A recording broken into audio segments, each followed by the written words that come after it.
ஓம் நமசிவாய. மண்ணில் பிறந்த ஒவ்வொரு மனிதனுக்கும் மனதிற்குள் 1000 ஆசைகள், 100 கவலைகள், தீராத ஏக்கம் என ஏதோ ஒன்று இருந்து கொண்டே இருக்கிறது. நான் நினைப்பது நடக்குமா? என் கஷ்டங்கள் தீருமா? என் வேண்டுதலை கேட்க அந்த இறைவனுக்கு நேரமில்லையா என்று பல இரவுகள் தூக்கமில்லாமல் தவித்திருப்போம். உங்கள் அத்தனை கேள்விகளுக்கும், உங்கள் அத்தனை ஏக்கங்களுக்கும் ஒரே விடை. அந்த ஆதிபராசக்தியும் பரமேஸ்வரனும் இணைந்த சிவசக்தி வடிவம்தான். நாமெல்லாம் நினைப்பது போல வழிபாடு என்பது ஏதோ தேங்காயை உடைத்து கற்பூரத்தை ஏற்றிவிட்டு வருவது மட்டுமல்ல. அது நமக்கும் அந்த பரம்பொருளுக்கும் இடையே இருக்கும் ஒரு ஆழமான, பிரிக்க முடியாத பந்தம். அந்த பந்தத்தை புரிந்து கொண்டு முறைப்படி நாம் சரணடைந்தால் இந்த உலகத்தில் நம்மால் சாதிக்க முடியாதது எதுவுமே இல்லை. நாம் நினைப்பது மட்டுமல்ல, நமக்கும் மேலான நன்மைகளையும் அந்த சிவசக்தி நமக்கு அள்ளித்தரும். அப்படிப்பட்ட ஒரு மகா அற்புதமான ஆழமான சிவசக்தி தத்துவத்தையும் இந்த வசந்த நவராத்திரியின் 6ஆம் நாளில் அவர்களை எப்படி வழிபட்டால் நம் நியாயமான கோரிக்கைகள் நிறைவேறும் என்பதையும் தான் இந்த தொடரில் நாம் மிக ஆழமாக ஒரு ஞானப் பயணமாக அனுபவிக்கப் போகிறோம். இந்த பிரபஞ்சத்தின் அசைவிற்கே மூல காரணமாக இருப்பது சிவசக்தி தத்துவம்தான். சற்று சிந்தித்து பாருங்கள், இந்த உலகம் எப்படி உருவானது? நமது சனாதன தர்மம் மிக அழகாகச் சொல்கிறது, ஆதியிலே எங்குமே இருள் சூழ்ந்திருந்தது. அங்கே அசைவற்று உணர்வற்ற நிலையில் இருந்ததுதான் சிவம். சிவம் என்றால் மங்களம், சிவம் என்றால் தூய அறிவு, சிவம் என்றால் அசைவற்ற நிலை. அவர் ஒரு பெரும் ஜோதி பிழம்பு. ஆனால் அந்த சிவத்திற்குள் ஒரு எண்ணம் தோன்றியது, நான் பலவாக வேண்டும் என்று. அந்த எண்ணம் தோன்றிய மாத்திரத்தில் அந்த சிவத்தின் உள்ளிருந்து பிரிந்து வந்த பேராற்றல் தான் சக்தி. சிவம் என்பது சத் உண்மை என்றால், சக்தி என்பது சித் உணர்வு மற்றும் ஆனந்தம். சிவம் என்பது நெருப்பு என்றால், சக்தி என்பது அந்த நெருப்பின் வெப்பம். நெருப்பையும் அதன் வெப்பத்தையும் பிரிக்க முடியுமா? முடியாது அல்லவா? அதே போலதான் சிவனையும் சக்தியையும் பிரிக்க முடியாது. சக்தி இல்லாமல் சிவனால் அசையக்கூட முடியாது. சக்தி இல்லையில் சிவனில்லை என்ற பழமொழி வெறும் வார்த்தை அல்ல, அது ஒரு மாபெரும் உண்மை. சிவம் என்பது உயிர், சக்தி என்பது அந்த உடலை இயக்கும் உணர்வு. சிவம் என்பது விதை, சக்தி என்பது அந்த விதைக்குள் இருக்கும் முளைக்கும் திறன். இந்த உண்மையை உலகிற்கு உணர்த்தத்தான் எம்பெருமான் தன் இடப்பாகத்தை அன்னைக்கு கொடுத்து அர்த்தநாரீஸ்வரராக கோலம் பூண்டார். ஆண் பாரி பெண் பாரி என்று சமத்துவத்தின் உச்சமாக இரண்டும் சேர்ந்ததுதான் முழுமை என்பதை இந்த தத்துவம் நமக்கு உணர்த்துகிறது. இந்த சிவசக்தி தத்துவம் வெறும் ஆன்மீக கதை அல்ல, இது உங்களுக்குள் இருக்கும் தத்துவம். உங்களுக்குள் இருக்கும் அசைவற்ற அமைதி சிவம், உங்களுக்குள் இருக்கும் செயல்திறன், புத்தி, ஆற்றல் அனைத்தும் சக்தி. எப்போது உங்களுக்குள் இருக்கும் சிவமும் சக்தியும் சமநிலையில் இணைகிறதோ அப்போது உங்கள் வாழ்க்கை ஒரு அழகான காவியமாக மாறும். இப்போது நாம் இந்த ஞான பயணத்தை மேற்கொள்வதற்கு மிக உகந்த காலம் வசந்த நவராத்திரி. வசந்த காலம் என்பது இயற்கையே புதுப்பொலிவு பெறும் காலம். செடி கொடிகள் பூத்து குலுங்கி பூமி தாயே மகிழ்ச்சியாக இருக்கும் காலம். இந்த நேரத்தில் அன்னை பராசக்தியை வழிபடுவது நம் மனதில் இருக்கும் எதிர்மறை எண்ணங்களை நீக்கி நேர்மறை ஆற்றலை நிரப்பும். நவராத்திரி என்றாலே 9 இரவுகள். அதில் ஒவ்வொரு இரவும் அன்னை ஒவ்வொரு ரூபத்தில் நமக்கு அருள்பாலிக்கிறாள். ஆனால் அவளை நாம் வழிபடும்போது அவளுடைய நாயகனான அந்த சிவபெருமானையும் சேர்த்து வழிபடுவதுதான் முழுமையான பலனை தரும். ஏனென்றால் அன்னை பார்வதி தேவி தன் கணவனான சிவபெருமானை அடைவதற்காகத்தான் கடும் தவம் புரிந்தாள். சிவனும் சக்தியும் இணைந்தால்தான் அந்த இடத்தில் முழுமை கிடைக்கும். உங்கள் வாழ்க்கையில் இப்போது நீங்கள் ஒரு பெரிய பிரச்சனைக்கோ அல்லது ஒரு பெரிய கோரிக்கைக்கோ விடை தேடிக் கொண்டிருக்கலாம். உங்கள் வியாபாரம் பெருக வேண்டும், அல்லது உங்கள் பிள்ளைக்கு நல்ல வேலை கிடைக்க வேண்டும், அல்லது குடும்பத்தில் நிம்மதி வேண்டும் என்று ஏதோ ஒரு வேண்டுதலுடன் நீங்கள் இந்த வீடியோவை பார்த்து கொண்டிருக்கலாம். ஒன்றை மட்டும் ஆழமாக புரிந்து கொள்ளுங்கள், அந்த சிவசக்திக்கு தெரியாதது ஒன்றுமில்லை. நீங்கள் கேட்காமலேயே உங்களுக்கு எதை தர வேண்டும் என்பது அவர்களுக்கு தெரியும். ஆனால் ஒரு குழந்தை தன் தாயிடம் கேட்டு பெறுவதில் இருக்கும் மகிழ்ச்சியே தனியல்லவா? அதே போலத்தான் நாம் இறைவனிடம் நம் குறைகளை சொல்லி முறையிட்டு சரணாகதி அடையும் போது அங்கே பக்தி என்ற ஒரு அழகான பந்தம் உருவாகிறது. இந்த வசந்த நவராத்திரியின் 6ஆம் நாளில் நாம் நம் கோரிக்கைகளை அந்த சிவசக்தியின் பாதங்களில் சமர்ப்பிக்கப் போகிறோம். ஆனால் அதற்கு முன் நம் மனதை ஒரு தூய பாத்திரமாக மாற்ற வேண்டும். கோபமும் பொறாமையும் பேராசையும் நிறைந்த மனதில் அந்த இறைசக்தி தங்காது. நம் மனதை அமைதியாக்கி தூய்மையாக்கி முழு நம்பிக்கையுடன் அவர்களை அணுக வேண்டும். இந்த பிரபஞ்சத்தையே படைத்து காத்து ரட்சிக்கும் அந்த ஆதிபகவன் உங்களுடைய மிகச்சிறிய வேண்டுதலை நிறைவேற்ற மாட்டாரா என்ன? நிச்சயம் நிறைவேற்றுவார். ஆனால் அதற்கு உங்களுக்கு தேவை பொறுமையும் அசைக்க முடியாத நம்பிக்கையும் மட்டுமே. நாமும் அந்த சிவசக்தியும் வேறு வேறு அல்ல. அவர்கள் நமக்குள்ளேயேதான் இருக்கிறார்கள் என்ற உண்மையை உணர்வதுதான் இந்த ஞான பயணத்தின் முதல் படி. இந்த முதல் படியை நாம் இப்போது எடுத்து வைத்துவிட்டோம். வாழ்க்கை பயணம் என்பது ஒரு பெருங்கடல். அந்த கடலில் நாம் சந்திக்கும் ஒவ்வொரு அலையும் நமது இன்பத் துன்பங்கள். கரையில் நின்று கொண்டு அலைகளை பார்த்து பயப்படுகிறோமே தவிர அந்த அலைகளுக்கெல்லாம் ஆதாரமாக இருக்கும் ஆழமான அமைதியான கடலின் அடிப்பகுதியை நாம் எப்போதாவது நினைத்து பார்த்திருக்கிறோமா? அந்த ஆழமான அசைவற்ற அமைதிதான் சிவம். மேற்பரப்பில் சீறி எழும்பும் அலைகளின் ஓட்டமும் ஆற்றலும் தான் சக்தி. அலைகளும் ஆழமும் சேர்ந்ததுதான் கடல். அதே போல சிவமும் சக்தியும் சேர்ந்ததுதான் முழுமையான வாழ்க்கை. இந்த மாபெரும் உண்மையை உணரும்போது நம் வாழ்வில் ஏற்படும் எந்தவொரு சிறு துயரமும் நம்மை பாதிக்காது. வசந்த நவராத்திரியின் 6ஆம் நாளில் நிற்கிறோம். இந்த நாள் ஏதோ ஒரு சாதாரணமான நாள் அல்ல. இது நம் மனதின் அறியாமை என்னும் இருளை விலக்கி ஞான ஒளியை ஏற்றும் மிகச் சிறப்பான நன்னாள். சிவபெருமானின் இடப்பாகத்தில் உமையவள் அமர்ந்து உலகத்துக்கே அன்னையாக அகிலாண்டேஸ்வரியாக அருளாட்சி செய்யும் தத்துவத்தை நாம் இன்னும் ஆழமாக புரிந்து கொள்ள வேண்டிய தருணம் இது. பல நேரங்களில் நாம் ஏன் வாழ்க்கையில் துவண்டு போகிறோம்? ஏன் சிறிய தோல்விகளை கூட நம்மால் தாங்கிக் கொள்ள முடிவதில்லை? ஏனென்றால் நம் உடலையும் மனதையும் சுற்றியுள்ள மனிதர்களையும் மட்டுமே நாம் நம்பியிருக்கிறோம். இவற்றையெல்லாம் தாண்டி இதற்கெல்லாம் மேலாக இந்த பிரபஞ்சத்தையே ஆட்டுவிக்கும் ஒரு மாபெரும் சக்தி இருக்கிறது என்பதை நாம் மறந்துவிடுகிறோம். அந்த சக்தி வேறெங்கும் இல்லை, உங்கள் மூச்சு காற்றில் இருக்கிறது, உங்கள் இதய துடிப்பில் இருக்கிறது, உங்கள் ஆன்மாவில் இரண்டர கலந்திருக்கிறது. நமது கோரிக்கைகள், நமது நியாயமான ஆசைகள், நமது அன்றாட தேவைகள் யாவும் அந்த பராசக்திக்கு தெரியும். ஒரு குழந்தை வாய்விட்டு அழும் முன்னரே அதற்கு பசிக்கிறது என்பதை தாய் தன் உள்ளுணர்வால் உணர்ந்து பாலூட்டுவது போல நம் கவலைகளை நாம் சொல்லும் முன்னரே அகிலத்தை ஆளும் அந்த அன்னை அறிவாள். பிறகு எதற்கு இந்த வழிபாடு? எதற்கு இந்த விரதங்கள்? எதற்கு இந்த நவராத்திரி பூஜைகள்? இப்படி பல கேள்விகள் உங்கள் மனதில் இப்போது எழலாம். வழிபாடு என்பது நாம் இறைவனுக்கு கொடுக்கும் ஏதோ ஒரு கட்டணமோ அல்லது லஞ்சமோ அல்ல. வழிபாடு என்பது நம் மனதை நாமே பக்குவப்படுத்திக் கொள்ளும் ஒரு உயர்ந்த தியான நிலை. ஒரு பாத்திரம் சுத்தமாக இருந்தால் மட்டுமே அதில் ஊற்றும் பால் கெட்டுப் போகாமல் இருக்கும். அதேபோல நம் மனம் என்னும் பாத்திரம் சுத்தமாக எந்தவிதமான எதிர்பார்ப்புகளும் இன்றி முழுமையான சரணாகதி நிலையில் இருந்தால் மட்டுமே அந்த சிவசக்தியின் அருட்பால் அதில் நிரம்பும். நீங்கள் பல ஆண்டுகளாக ஒரு குறிப்பிட்ட வேண்டுதலுக்காக காத்துக் கொண்டிருக்கலாம். அந்த வேண்டுதல் நிறைவேறாமல் போனதற்கு பல தடைகள் வந்திருக்கலாம். அதற்காக கடவுள் உங்களை கைவிட்டு விட்டார் என்று அர்த்தமில்லை. அந்த பரம்பொருள் உங்களை இன்னும் வலிமையானவராக மாற்றிக்கொண்டிருக்கிறது என்று பொருள். இரும்பை நெருப்பில் காய்ச்சி அடித்தால்தான் அது உறுதியான ஆயுதமாக மாறும்.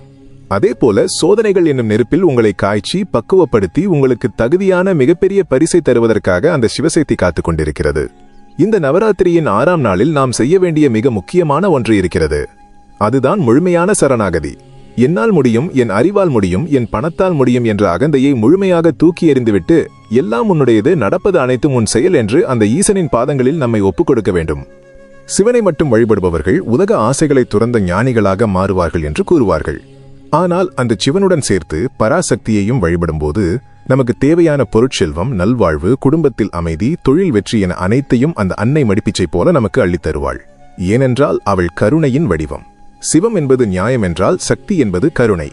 நியாய தீர்ப்பு வழங்கும் இறைவனிடம் தன் குழந்தைக்காக கருணை காட்டும்படி பரிந்துரை செய்யும் மாபெரும் தாயவள். எனவே உங்கள் வேண்டுதல்கள் எதுவாக இருந்தாலும், அது எவ்வளவு பெரிய கடினமான காரியமாக இருந்தாலும், இன்று முதல் உங்கள் பார்வையை மாற்றுங்கள். பயத்தோடு இறைவனை அணுகாதீர்கள். உறுதியான நம்பிக்கையோடு, முழுமையான அன்போடு அணுகுங்கள். என் தாய், என் தந்தை, என் பிரச்சனைகளை அவர்கள் பார்த்துக் கொள்வார்கள் என்ற அபாரமான தைரியத்தோடு இருங்கள். அந்த தைரியமும் அந்த அசைக்க முடியாத நம்பிக்கையும் தான் நீங்கள் நினைத்ததை நிறைவேற்றிக் கொடுக்கும் முதல் படியாக அமையும். அடுத்ததாக நாம் செய்ய வேண்டியது என்ன? இந்த மாபெரும் ஆற்றலை, இந்த சிவசக்தியை நமது அன்றாட வாழ்வில் எப்படி உணர்வது? நமது மூச்சு காற்றுக்கும் அந்த சிவசக்திக்கும் என்ன தொடர்பு? மந்திரங்களை உச்சரிக்கும் போது பிரபஞ்சத்தில் என்ன மாற்றங்கள் நிகழ்கின்றன என்பதை இன்னும் மிக மிக ஆழமாக நாம் சிந்திக்க வேண்டும். அந்த சிந்தனைதான் உங்களை அடுத்த கட்டத்திற்கு அழைத்துச் செல்லும். அமைதியாக உங்கள் மனதை ஒருநிலைப்படுத்துங்கள். நமச்சிவாய என்னும் 5 எழுத்து மந்திரத்தை உங்களுக்குள் ஓடவிடுங்கள். அந்த மந்திரத்தின் அதிர்வுகள் உங்கள் உடலில் உள்ள ஒவ்வொரு அணுவையும் எப்படி தூய்மைப்படுத்துகிறது என்பதை முழுமையாக உணருங்கள். நமது மூச்சுக்காற்றுக்கும் அந்த பிரபஞ்சத்தை ஆளும் சிவசக்திக்கும் உள்ள தொடர்பு என்ன என்பதை நாம் ஆழமாக உணர வேண்டும். நாம் ஒவ்வொரு முறை மூச்சை உள்ளே இழுக்கும் போதும் வெளியே விடும்போதும் நமக்கு தெரியாமலேயே ஒரு மாபெரும் யாகம் நமக்குள்ளே நடந்து கொண்டிருக்கிறது. மூச்சை உள்ளே இழுக்கும்போது எழும் ஓசை ஒரு விதமாகவும், மூச்சை வெளியே விடும்போது எழும் ஓசை மற்றொரு விதமாகவும் இருப்பதை சித்தர்கள் உணர்ந்தார்கள். மூச்சை உள்ளிழுப்பது அன்னை பராசக்தியின் ஆற்றல் என்றும், மூச்சை வெளியிடுவது சிவபெருமானின் அமைதி என்றும் ஞானிகள் கூறுகிறார்கள். நானே அந்த சிவம் என்ற தத்துவம் இந்த மூச்சில்தான் அடங்கியிருக்கிறது. நமது உடலுக்குள் இயங்கும் இந்த மூச்சுக்காற்று சாதாரணமான காற்று அல்ல. அதுதான் அந்த அகிலாண்டேஸ்வரியின் வடிவம். அந்த மூச்சுக்காற்றை இயக்கும் ஆழமான உணர்வுதான் சிவபெருமான். ஆக நாம் சுவாசிக்கும் ஒவ்வொரு நொடியும் சிவசக்தியின் திருவிளையாடல் நமக்குள் நிகழ்ந்து கொண்டே இருக்கிறது. ஆனால் இதை நாம் என்றாவது ஒரு கணமாவது உணர்ந்திருக்கிறோமா? நமது மனம் எப்போதும் வெளியில் நடக்கும் சத்தங்களிலேயும், உலக ஆசைகளிலேயும், மனிதர்கள் பேசும் வார்த்தைகளிலேயும் அலைபாய்ந்து கொண்டிருக்கிறது. எப்போது நாம் கண்களை மூடி நமது மூச்சுக்காற்றின் மீது முழு கவனத்தையும் வைக்கிறோமோ, அப்போதே நமது மனம் என்னும் குரங்கு அமைதியடைந்து நமக்குள் இருக்கும் அந்த மாபெரும் சக்தியோடு நாம் இணையத் தொடங்குகிறோம். 5 எழுத்து மந்திரமான நமசிவாய என்பது வெறும் சாதாரண வார்த்தைகள் அல்ல. அது இந்த பிரபஞ்சத்தின் ஆதி ஒலி. நிலம், நீர், நெருப்பு, காற்று, ஆகாயம் என்னும் ஐம்பெரும் பூதங்களை தன்னுள் அடக்கிய மாபெரும் சக்தி அந்த 5 எழுத்துக்களில் பொதிந்துள்ளது. இந்த மந்திரத்தை நாம் வெறும் உதடுகளால் உச்சரிப்பதை விட ஆழமான உணர்வோடு நமது மூச்சுக் காற்றோடு கலந்து உச்சரிக்கும்போது நமது உடலில் உள்ள ஒவ்வொரு அணுவும் புத்துயிர் பெறுகிறது. நமது உடலைச் சுற்றி ஒரு மாபெரும் ஒளியிலான வட்டம் உருவாகிறது. உங்களுக்குள் இப்படி ஒரு மாபெரும் ஆற்றல் உருவாகும்போது என்ன நடக்கும் தெரியுமா? நீங்கள் நினைத்த காரியங்கள், உங்கள் நியாயமான வேண்டுதல்கள் அனைத்தும் எந்தவித தடையுமின்றி நிறைவேறத் தொடங்கும். ஏனென்றால் இப்போது நீங்கள் ஒரு சாதாரண மனிதராக இறைவனிடம் கோரிக்கையை வைக்கவில்லை. பிரபஞ்ச ஆற்றலோடு இணைந்து சிவசக்தியின் ஒரு சிறு அங்கமாகவே மாறி உங்கள் தேவைகளை கேட்கிறீர்கள். ஒரு மரத்தின் ஆணிவேருக்கு நீரூற்றினால் அது கிளைகளுக்கும் இலைகளுக்கும் பூக்களுக்கும் தானாகச் சென்று சேர்வது போல நீங்கள் சிவசக்தியோடு ஒன்றிணையும் போது உங்கள் வாழ்க்கையின் அனைத்து தேவைகளும் தானாகவே உங்களை தேடி வரும். ஆனால் இங்குதான் மனித மனம் ஒரு மிகப்பெரிய தடையை உருவாக்குகிறது. அதுதான் சந்தேகம். நாம் இவ்வளவு கஷ்டப்படுகிறோமே, இந்த மந்திரத்தை உச்சரித்தால் மட்டும் எல்லாம் ஒரே நாளில் மாறிவிடுமா என்ற ஒரு சிறு சந்தேகம் வந்தாலும் அது நாம் கட்டி எழுப்பிய அத்தனை நம்பிக்கை கோட்டையையும் சுக்குநூறாக தகர்த்துவிடும். கொழுந்துவிட்டு எரியும் நெருப்பில் ஒரு சொட்டு நீர் விழுந்தால் எப்படி அந்த நெருப்பின் வேகம் சற்றே குறையுமோ, அதேபோல நமது ஆழமான நம்பிக்கையில் விழும் ஒரு சிறு சந்தேகத்துளியும் நமது வேண்டுதலின் முழுமையான பலனை குறைத்துவிடும். அன்னை பராசக்தியும் எம்பெருமான் ஈசனும் நம்மை சோதிப்பது எதற்காக? நாம் அவர்களை எந்த அளவுக்கு ஆழமாக நம்புகிறோம் என்பதை அறியத்தான். ஒரு பொற்கொல்லன் தங்கத்தை நெருப்பிலிட்டு உருக்குவது அதை அழிப்பதற்காக அல்ல, அதில் உள்ள மாசுகளை நீக்கி அதை தூய ஜொலிக்கும் தங்கமாக மாற்றுவதற்காக. அதேபோல நம் வாழ்வில் வரும் ஒவ்வொரு துன்பமும், தோல்வியும், அவமானமும் நம்மை தூய்மைப்படுத்த இறைவன் நடத்தும் திருவிளையாடல் என்பதை நாம் முழுமையாக புரிந்து கொள்ள வேண்டும். வசந்த காலத்தின் இந்த நன்னாளில் இயற்கையே தன்னை புதுப்பித்துக் கொள்ளும் போது நாமும் நமது பழைய கவலைகளை, எதிர்மறை எண்ணங்களை, சந்தேகங்களை எல்லாம் தூக்கி எறிந்துவிட்டு ஒரு புதிய மனிதராக புதிய நம்பிக்கையோடு அந்த சிவசக்தியின் பாதங்களில் முழுமையாக சரணடைவோம். உங்களின் மிக கடினமான பிரச்சனை எதுவோ அது தீர்ந்துவிட்டது போல மனதிற்குள் கற்பனை செய்து பாருங்கள். அந்த சிவசக்தி உங்கள் முன் தோன்றி உங்கள் குறைகளை தீர்த்து வைத்து விட்டார்கள் என்ற அசைக்க முடியாத நம்பிக்கையோடு அவர்களுக்கு நன்றி சொல்லுங்கள். நம்பிக்கைதான் வாழ்க்கையின் ஆணிவேர். அந்த வேர் ஆழமாக பதியும் போது உங்கள் வாழ்க்கையில் எந்த பெரிய புயல் வந்தாலும் உங்களை சிறிதும் அசைக்க முடியாது. உங்களை சுற்றியுள்ளவர்கள் உங்களை விமர்சிக்கலாம், கேலி செய்யலாம், இவன் எப்போது முன்னேறப் போகிறான் என்று ஏளனமாக பேசலாம். ஆனால் உங்கள் கவனம் முழுவதும் அந்த சிவசக்தியின் மீதே இருக்க வேண்டும். ஊர் உலகத்தின் பேச்சுக்களுக்கு பதிலளிப்பதை விட உங்கள் உள்மனதோடு அந்த இறைவனோடு பேசுவதற்கு அதிக நேரம் ஒதுக்குங்கள். அந்த ஆழமான மௌனமான உரையாடலில்தான் உங்கள் வாழ்க்கையின் மிகப்பெரிய ரகசியங்கள் அடங்கியிருக்கின்றன. மௌனம் என்பது வெறும் சத்தமில்லாத நிலையல்ல, அது இறைவனின் மொழி. அந்த மௌனத்தில் நீங்கள் சிவசக்தியோடு பேசத் தொடங்கும் போது உங்கள் ஒவ்வொரு அசைவும் அவர்களுடைய அசைவாக மாறும். உங்களை அறியாமலேயே ஒரு பெரும் சக்தி உங்களை வழிநடத்துவதை நீங்கள் உணரத் தொடங்குவீர்கள். அந்த இறை ஆற்றலை முழுமையாக தக்க வைத்துக் கொள்ள நமது அன்றாட செயல்களில் நாம் செய்ய வேண்டிய சில முக்கியமான மாற்றங்கள் இருக்கின்றன. அந்த மாற்றங்கள் என்ன? நமது எண்ணங்களை எப்படி இறைவனின் பாதையை நோக்கி திருப்புவது என்பதை நாம் மிக தெளிவாக புரிந்து கொள்ள வேண்டும். நம்மை சுற்றி ஒரு மாபெரும் இறை ஆற்றல் இருப்பதையும் அந்த ஆற்றலோடு நாம் எப்படி மூச்சுக்காற்றின் மூலம் இணைந்திருக்கிறோம் என்பதையும் ஆழமாக உணர்ந்துவிட்டோம். ஆனால் வெறும் கண்களை மூடி தியானம் செய்யும் போது மட்டும் இந்த இறை உணர்வை அனுபவித்தால் போதுமா? தியானத்தை விட்டு எழுந்தவுடன் மீண்டும் பழைய கோபம், பழைய பயம், பழைய கவலைகள் நம்மை தொற்றிக்கொண்டால் நாம் செய்த இத்தனை வழிபாட்டிற்கும் என்ன அர்த்தம் இருக்கிறது? உண்மையான சிவசக்தி வழிபாடு என்பது நமது வீட்டு பூஜை அறையோடு முடிந்து விடுவதில்லை. அது பூஜை அறையின் வாசலை தாண்டி நமது அன்றாட வாழ்க்கையின் ஒவ்வொரு சிறு செயலிலும் எதிரொலிக்க வேண்டும். காலையில் கண் விழிப்பதில் தொடங்கி இரவு உறங்கச் செல்லும் வரை நாம் செய்யும் ஒவ்வொரு செயலும் அந்த ஈசனுக்கு செய்யும் அபிஷேகமாக, அன்னைக்கு செய்யும் அர்ச்சனையாக மாற வேண்டும். இது எப்படி சாத்தியம் என்று நீங்கள் மலைக்கலாம். நீங்கள் செய்யும் தொழில் அல்லது வேலை எதுவாக இருந்தாலும் அதை ஒரு சுமையாக நினைக்காமல், இந்த உலகத்தை இயக்கும் அன்னை பராசக்தி தனக்கு கொடுத்த பொறுப்பு என்று முழு மனதோடு நினைத்து செய்யுங்கள். ஒரு வீட்டை பெருக்குவதாக இருந்தாலும் சரி, பெரும் வியாபாரம் செய்வதாக இருந்தாலும் சரி, அதில் முழுமையான ஈடுபாட்டையும் நேர்மையையும் காட்டுங்கள். அந்த ஈடுபாடுதான் சக்தி. அந்த செயலை செய்து முடித்த பின் உங்களுக்குள் கிடைக்கும் ஒரு ஆழமான மனநிறைவு இருக்கிறதல்லவா, அதுதான் சிவம். செயல் முழுவதும் சக்தி, செயலின் பலன் முழுவதும் சிவம். இதை உணர்ந்துவிட்டால் எந்த வேலையும் உங்களுக்கு கடினமாக தெரியாது. நாம் உண்ணும் உணவுக்கும் சிவசக்திக்கும் என்ன சம்பந்தம் என்று யோசித்திருக்கிறீர்களா? நாம் பசியார உண்ணும் ஒவ்வொரு கவள உணவும் அந்த அன்னபூர்ணியின் பிரசாதம். உணவை வீணாக்காமல் அதை சமைத்தவருக்கும், விளைவித்த விவசாயிக்கும், அதை நமக்கு அளித்த இறைவனுக்கும் ஒரு கணம் மனதார நன்றி சொல்லி உண்பதுதான் உண்மையான பக்தி. நம் உடலுக்குள் செல்லும் உணவுதான் இரத்தமாகி பின்னர் பலமாகி நம் எண்ணங்களாகவே மாறுகிறது. தூய்மையான உணவும் தூய்மையான எண்ணங்களுமே இறைவனை நம்முள் எப்போதும் நிலைநிறுத்தும். வாழ்க்கை பயணத்தில் நாம் எத்தனையோ மனிதர்களை சந்திக்கிறோம். சிலர் நம்மை புகழலாம், பல பேர் நம்மை தூற்றலாம். யாராவது உங்களை எந்த காரணமும் இன்றி பேச்சால் காயப்படுத்தும் போது உங்களுக்குள் இருக்கும் ஈசனை நினைத்துக் கொள்ளுங்கள். எம்பெருமான் ஆலகால விஷத்தையே தன் தொண்டையில் அடக்கி இந்த உலகத்தை காத்தார் அல்லவா? அதேபோல மற்றவர்கள் உமிழ்ந்து செல்லும் விஷவார்த்தைகளை உங்கள் மனதிற்குள் கொண்டு செல்லாமல் தொண்டையிலேயே நிறுத்திவிடுங்கள். உங்கள் மனதை எப்போதும் தூய்மையான பார்க்கடலாகவே வைத்திருங்கள். அந்த பார்க்கடலில்தான் அன்னை பராசக்தி பள்ளி கொண்டிருக்க வேண்டும். சிறு சிறு கோபங்களுக்கும் வீண் விவாதங்களுக்கும் உங்கள் மனதை அசுத்தப்படுத்திக் கொள்ளாதீர்கள். நம் கோரிக்கைகள் நிறைவேற வேண்டுமென்றால் நாம் முதலில் இறைவனின் குணத்தை கொஞ்சம் பழகிக்கொள்ள வேண்டும். இறைவன் என்பவன் கொடுப்பவன். நாமும் கொடுக்க பழக வேண்டும். தர்மம் செய்வது என்பது கோடிக்கணக்கில் பணத்தை கொடுப்பது மட்டுமல்ல. பசியோடு இருக்கும் ஒரு உயிருக்கு ஒரு பிடி உணவு கொடுப்பது, தவிக்கும் ஒரு ஜீவனுக்கு ஒரு குவளை தண்ணீர் கொடுப்பது, பெருங்கவலையில் இருப்பவரிடம் ஆறுதலாக 4 வார்த்தை அன்பு கலந்து பேசுவது மைனஸ். இவை அனைத்துமே மாபெரும் தர்மம்தான். எங்கே கருணை இருக்கிறதோ அங்கே அன்னை பராசக்தி ஓடோடி வருவாள். கருணை இல்லாத கல்நெஞ்சம் கொண்டவர்கள் எத்தனை யாகங்கள் செய்தாலும் எத்தனை முறை திருநீறு பூசினாலும் அந்த சிவசக்தியின் அருள் அவர்களுக்கு கிடைக்கவே கிடைக்காது. வசந்த நவராத்திரியின் இந்த அற்புதமான நாட்களில் நம்மை நாமே ஒருமுறை ஆழமாக சுயபரிசோதனை செய்து கொள்ள வேண்டும். எனக்குள் இருக்கும் அகங்காரம் என்னும் அசுரனை நான் அழித்து விட்டேனா? எனக்குள் இருக்கும் கோபம் என்னும் அரக்கனை அன்னை பராசக்தியின் காலடியில் சமர்ப்பித்து விட்டேனா என்று தினமும் இரவு உறங்கும் முன் உங்களை நீங்களே கேட்டுக்கொள்ளுங்கள். நம் பிரார்த்தனைகள் ஏன் உடனே நிறைவேறுவதில்லை என்று பலமுறை நாம் சலித்துக் கொள்கிறோம், கண்ணீர் விடுகிறோம். ஒரு மாமரத்தின் விதையை நட்டுவிட்டு அடுத்த நாளே அதில் இனிப்பான பழம் வர வேண்டும் என்று எதிர்பார்ப்பது எப்படி சாத்தியமில்லையோ அதே போலத்தான் நமது பிரார்த்தனைகளும். நீங்கள் தூவிய விதை மண்ணுக்குள் ஆழமாக வேர்விட கொஞ்சம் காலம் பிடிக்கும். அதுபோல நீங்கள் சிவசக்தியிடம் வைத்த அந்த உண்மையான கோரிக்கை இந்த பிரபஞ்சத்தில் ஆழமாக வேர்விட்டு உங்கள் முந்தைய கர்ம வினைகள் அனைத்தையும் மெல்ல மெல்ல அறுத்து உங்களுக்கு தகுதியான சரியான நேரத்தில் மிகப்பெரிய விருட்சமாக மாறி நீங்கள் கேட்டதை விட பன்மடங்கு அதிகமாக கனிகளை கொடுக்கும். பொறுமைதான் ஒரு பக்தனின் மிகப்பெரிய ஆயுதம். அந்த அசைக்க முடியாத பொறுமையை நமக்கு தருவது சிவபெருமானின் தத்துவம். அந்த பொறுமைக்கு பின்னால் இருந்து நம்மை தொடர்ந்து இயங்க வைக்கும் உந்து சக்தி அன்னையின் தத்துவம். இந்த இரண்டையும் உங்கள் இரு கண்களாக பாவித்து உங்கள் வாழ்க்கை பயணத்தை தொடருங்கள். எந்த ஒரு கடினமான சூழ்நிலையிலும் உங்கள் உதடுகள் அந்த 5 எழுத்து மந்திரத்தை உச்சரிப்பதை மட்டும் ஒருபோதும் நிறுத்தக்கூடாது.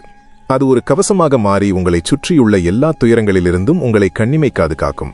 அந்த கவசம் எப்படி நம்மை மாயைகளிலிருந்து காப்பாற்றுகிறது என்பதை நாம் மேலும் ஆழமாக உணர வேண்டும். நம சிவாய 5 எழுத்து மந்திரம் எப்படி ஒரு கவசமாக மாறி நம்மை மாயைகளிலிருந்து காப்பாற்றுகிறது என்பதை நாம் முழுமையாக உணர வேண்டும். மாயை என்றால் என்ன? ஏதோ கண்கட்டி வித்தை என்று நாம் நினைக்கிறோம். ஆனால் உண்மையான மாயை என்பது நிரந்தரம் இல்லாத இந்த உடலையும் செல்வத்தையும் பதவியையும் மனித உறவுகளையும் நிரந்தரம் என்று நாம் முழுமையாக நம்புவதுதான். எது நம்மை விட்டு ஒரு நாள் பிரியுமோ அதை கெட்டியாக பிடித்துக்கொண்டு இதுதான் என் உலகம், இதுதான் என் வாழ்க்கை என்று நாம் தவிக்கிறோம் அல்லவா? அதுதான் மாயை. இந்த மாயை என்னும் வலையில் சிக்கித் தவிக்கும் போதுதான் நமக்கு கோபம் வருகிறது, பயம் வருகிறது, நிம்மதி அற்ற நிலை உருவாகிறது. அன்னை பராசக்தியை மகாமாயை என்று ஞானிகள் அழைப்பார்கள்.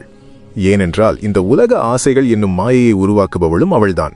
தன்னிடம் முழுமையாக சரணடையும் பக்தனுக்கு அந்த மாயை திரையை விலக்கி உள்ளே இருக்கும் உண்மையான சிவதரிசனத்தை காட்டுபவளும் அவள்தான். தாய் தன் குழந்தைக்கு விளையாட பொம்மைகளை கொடுத்துவிட்டு வேடிக்கை பார்ப்பது போல அன்னை நமக்கு இந்த உலக ஆசைகளை கொடுத்திருக்கிறாள். பொம்மையே கதி என்று இருக்கும் வரை அவள் அமைதியாக இருப்பாள். ஆனால் பொம்மை வேண்டாம், நீதான் வேண்டுமென்று ஒரு குழந்தை தாயை தேடி ஓடி வரும்போது அவளே ஓடோடி வந்து வாரியணைத்துக் கொள்வாள். நாம் கோவிலுக்கு செல்லும் போதும் சரி, வீட்டில் பூஜை செய்யும் போதும் சரி, நமது வேண்டுதல்கள் பெரும்பாலும் அந்த பொம்மைகளை கேட்பதாகவே இருக்கின்றன. எனக்கு அது வேண்டும், இது வேண்டும், என் பிரச்சனைகள் தீர வேண்டும் என்று உலகப் பொருட்களுக்காகவே நாம் இறைவனிடம் கையேந்துகிறோம்.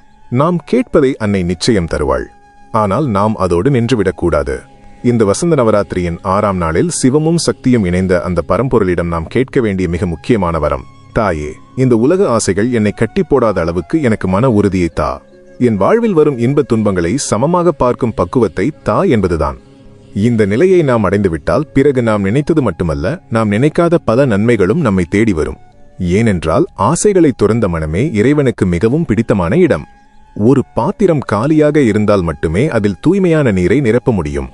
அதேபோல நமது மனம் உலக ஆசைகள், பொறாமை, அகங்காரம் போன்றவற்றால் நிரம்பி வழியும் போது அங்கே சிவசக்தியின் பேரருள் எப்படி இறங்கும்?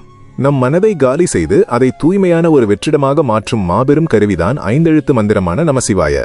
உங்களுக்கு ஒரு பெரிய கஷ்டம் வருகிறது என்று வைத்துக் கொள்வோம். யாரோ உங்களை ஏமாற்றிவிட்டார்கள், அல்லது நீங்கள் முழுமையாக நம்பிய ஒரு காரியம் பொய்த்து போய்விட்டது. அந்த நேரத்தில் பதறாதீர்கள், அழுது புலம்பாதீர்கள். இவையெல்லாம் மாயையின் செயல். இந்த மாயையை தாண்டி எனக்கு உண்மையான வழியை காட்ட சிவசக்தி இருக்கிறார்கள் என்ற அசைக்க முடியாத நம்பிக்கையை உங்கள் நெஞ்சில் ஆழமாக நிறுத்துங்கள். அந்த துயரமான நேரத்திலும் அமைதியாக ஒரு இடத்தில் அமர்ந்து கண்களை மூடி ஆழமாக மூச்சை உள்ளிழுத்து எந்த எதிர்பார்ப்பும் இல்லாமல் அந்த இறைவனை சரணடையுங்கள். அப்போது உங்களுக்குள் ஒரு மாபெரும் அமைதி தோன்றும்.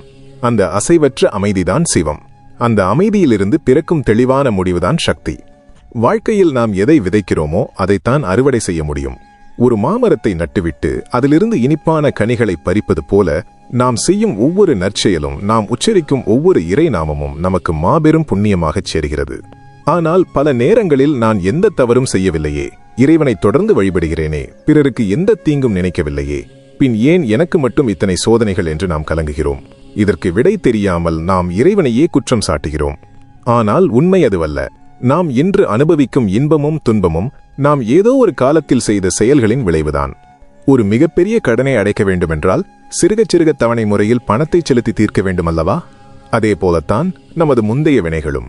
அந்த வினைகளின் பயனை நாம் அனுபவித்துதான் தீர வேண்டும். ஆனால் அந்த வினைகளின் தாக்கத்தை குறைக்கும், அந்த வலியை தாங்கும் மாபெரும் சக்தியை இந்த சிவசக்தி வழிபாடு நமக்கு தரும். கொட்டும் மழையில் நாம் நனைவதை தவிர்க்க முடியாது. ஆனால் ஒரு பெரிய குடையை விரித்தால் மழையிலிருந்து தப்பித்துக் கொள்ளலாம் அல்லவா? சிவசக்தியின் மீதான ஆழமான பக்தியும் முழுமையான சரணாகதியும் அந்த மாபெரும் குடையை போன்றது. இந்த மாயையையும் நமது பழைய கர்ம வினைகளையும் தாண்டி அந்த ஈசனின் அருள் எப்படி நம்மை ஒரு புதிய மனிதராக உருவாக்குகிறது, தொடர்ந்து வரும் பெருந்துயரங்களையெல்லாம் சுட்டெரித்து நாம் நினைத்ததை விட பெரிய வெற்றியை தேடித்தரும் அந்த பேரருள் எப்படி செயல்படுகிறது என்பதை தொடர்ந்து நமது சிந்தனையில் ஆழமாக கொண்டு செல்வோம். முந்தைய கர்ம வினைகளை சுட்டெரித்து நம்மை ஒரு புதிய மனிதராக ஈசனின் அருள் எப்படி மாற்றுகிறது என்பதை நாம் உணர வேண்டும். ஒரு இரும்பு துண்டை நெருப்பில் போட்டால் முதலில் அது கருத்து, பின்னர் சிவந்து, அதன் பிறகே தனக்குள் இருக்கும் மாசுகளை எல்லாம் இழந்து தூய்மையான ஆயுதமாக மாறுகிறது. அதே போலத்தான் நாம் இறைவனை நோக்கி முழுமையாக திரும்பும்போது நமது வாழ்க்கையில் சில எதிர்பாராத வலிகள், இழப்புகள் அல்லது ஏமாற்றங்கள் வரலாம். நாம் நினைப்போம், இறைவனை இவ்வளவு ஆழமாக வழிபடுகிறோமே, ஏன் நமக்கு இந்த கஷ்டம் என்று. ஆனால் அது கஷ்டம் அல்ல. அது உங்கள் ஆன்மாவை தூய்மைப்படுத்தும் ஒரு தெய்வீக நெருப்பு. அந்த நெருப்பு சிவபெருமானின் நெற்றிக்கண் நெருப்பு. அந்த நெருப்பில் நமது அகங்காரம், கர்வம், அறியாமை ஆகிய மாசுகள் எரிந்து சாம்பலாகின்றன. அந்த சாம்பல் தான் திருநீரு. அந்த திருநீற்றை நாம் நெற்றியில் பூசும்போது, இறைவா, என் ஆணவத்தை எரித்துவிட்டேன், இனி நான் உனக்கு மட்டுமே சொந்தம் என்று நாம் அமைதியாக சொல்கிறோம். இந்த வலியை தாங்கும்போது ஒரு தாய் தன் குழந்தையை அரவணைப்பது போல பராசக்தி தன் கருணை என்னும் அமிர்தத்தால் அந்த வலியை ஆற்றி நமக்கு மாபெரும் வலிமையை தருகிறாள். சில நேரங்களில் பூஜை அறையில் அமர்ந்து இறைவனை நினைக்கும் போது உங்களை அறியாமலேயே உங்கள் கண்களில் இருந்து கண்ணீர் பெருகி வழியும். அது சாதாரண கண்ணீர் அல்ல. பல பிறவிகளாக உங்கள் ஆன்மா சுமந்து வந்த பாரம் அந்த இறைவனின் திருவடிகளில் இறக்கி வைக்கப்படும் போது ஏற்படும் ஆனந்த கண்ணீர். அந்த கண்ணீர் ஒரு மாபெரும் அபிஷேகம்.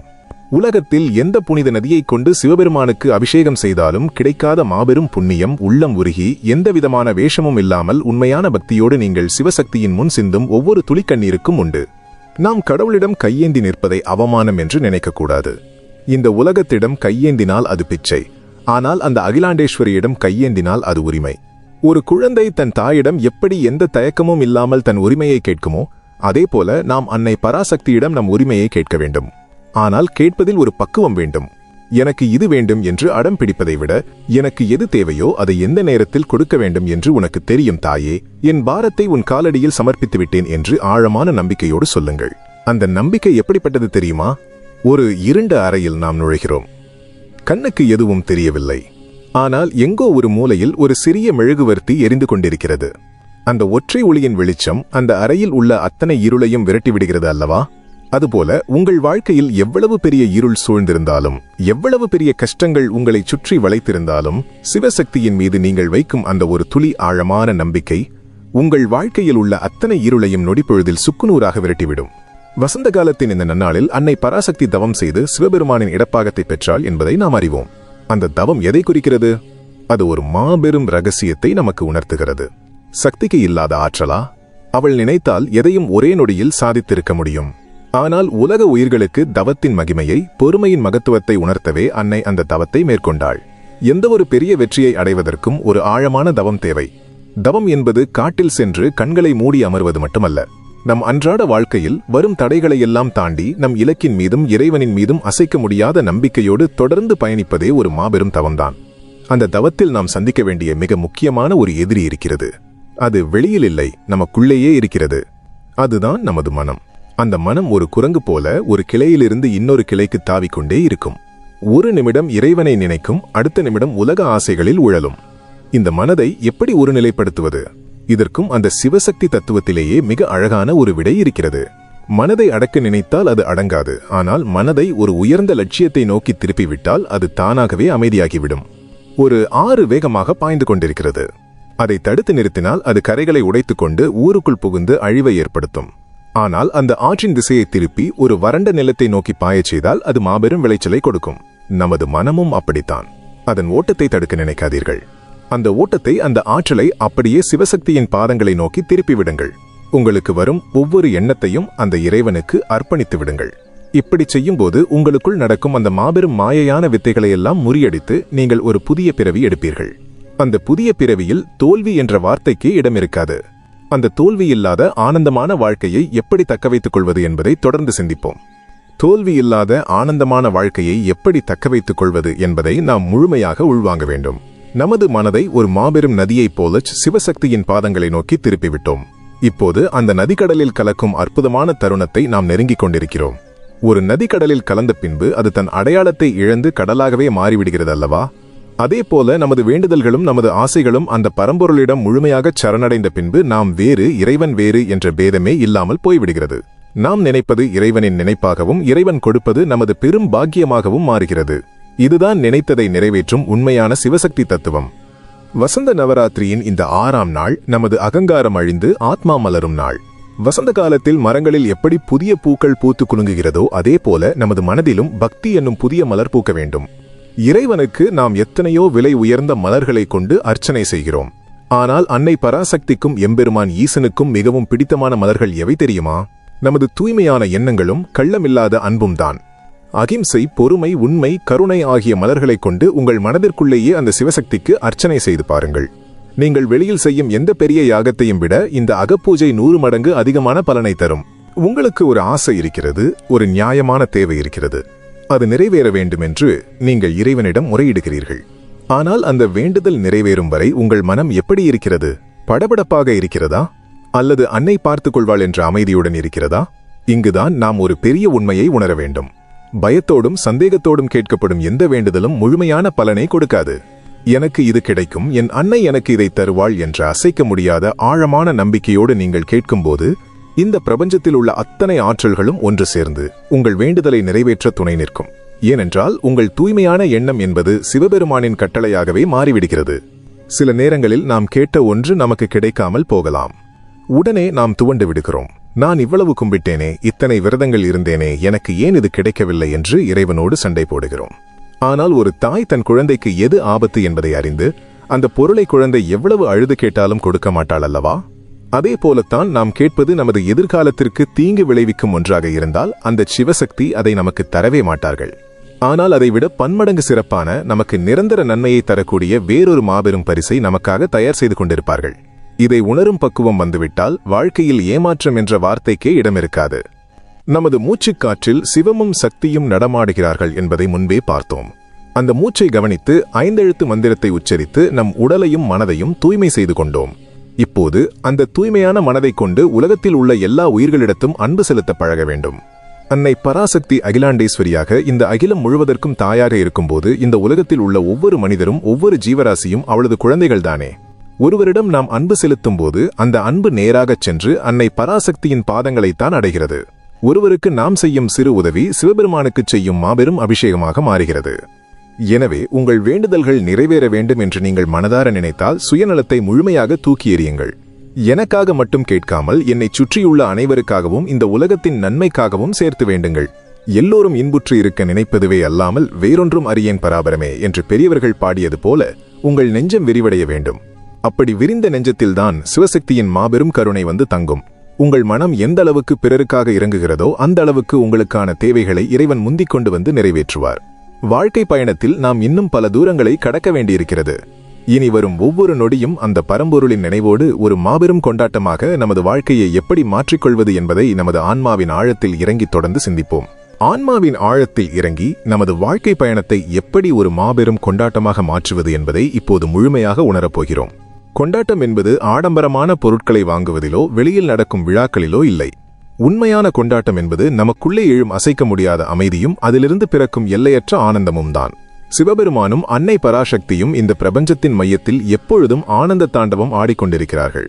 அந்த ஆனந்த தாண்டவம் உங்கள் இதய துடிப்போடு ஒன்றிணையும் போது உங்கள் வாழ்க்கையில் இருக்கும் அத்தனை துயரங்களும் சூரியனை கண்ட பனித்துளி போல மறைந்துவிடும். வசந்த நவராத்திரியின் இந்த அற்புதமான நாட்களில் இத்தனை நேரமாக நாம் உள்ளத்தில் சேகரித்த அத்தனை ஆன்மீக ஆற்றலும் இப்போது ஒரு பெரும் ஒளியாக நமக்குள் பிரகாசிக்க தொடங்கியிருக்கிறது.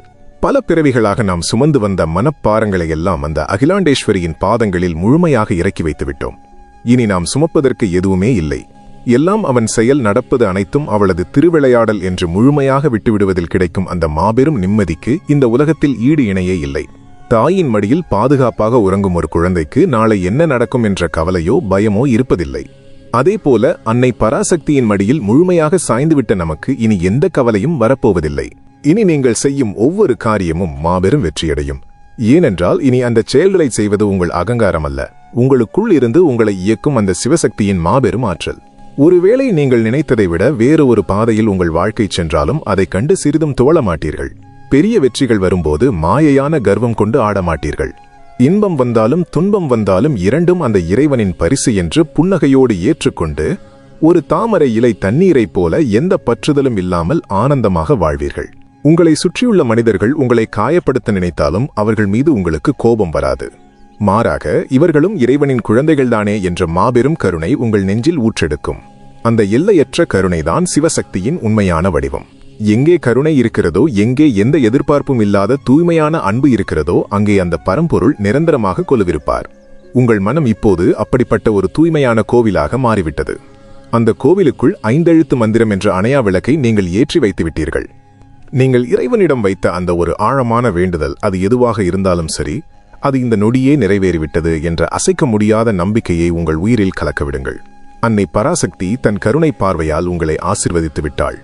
சிவபெருமான் தன் அபயக்கரத்தால் உங்களை காத்து நிற்கிறார். இனி உங்கள் வாழ்வில் வரப்போவது எல்லாமே நன்மைகள் மட்டுமே. இருள் விலகிவிட்டது. ஞானமும் நல்வாழ்வும் நிறைந்த மாபெரும் ஒளி உங்கள் வாழ்க்கையில் பிறந்துவிட்டது. அகிலாண்டேஸ்வரியான அந்த பராசக்தியும் எம்பெருமான் ஈசனும் உங்கள் இல்லத்திலும் உள்ளத்திலும் நிரந்தரமாக எழுந்தருள வேண்டும். உங்கள் நியாயமான ஆசைகள், குடும்ப தேவைகள் அனைத்தும் எந்த தடையுமின்றி இனிதே நிறைவேற வேண்டும். எந்த ஒரு தீய சக்தியும் எதிர்மறை எண்ணங்களும் உங்களை நெருங்காதபடி அந்த சிவசக்தி உங்களை கவசமாக நின்று காக்க வேண்டும். நோயற்ற வாழ்வும் குறைவற்ற செல்வமும் பெற்று நீங்களும் உங்கள் குடும்பத்தாரும் இந்த வையகத்தில் மாபெரும் பெருவாழ்வு வாழ வேண்டும் என்று அந்த பரம்பொருளின் பாதங்களை இறுகப் பற்றிக் கொண்டு முழுமையாக பிரார்த்திக்கிறேன். இந்த ஆழமான ஆன்மீக பயணம் உங்கள் மனதிற்கு அமைதியையும் தெளிவையும் கொடுத்திருந்தால் தொடர்ந்து நமது சிவனே போற்றி வலையொலியோடு இணைந்து பயணியுங்கள். இந்த தெய்வீக கருத்துக்களை உங்கள் உற்றார் உறவினர்களுக்கும் நண்பர்களுக்கும் மனதார பகிருங்கள். உங்கள் மனதில் இருக்கும் வேண்டுதல்களை சிவசக்தியின் பாதங்களில் முழுமையாக சமர்ப்பித்துவிட்டு கீழே உள்ள கருத்து பெட்டியில் ஓம் நமசிவாய என்று முழு நம்பிக்கையோடு பதிவு செய்யுங்கள். நீங்கள் நினைத்தது நிச்சயம் நிறைவேறும். எல்லாம் நன்மையாகவே நடக்கும். ஓம் நமசிவாய. சிவனே போற்றி.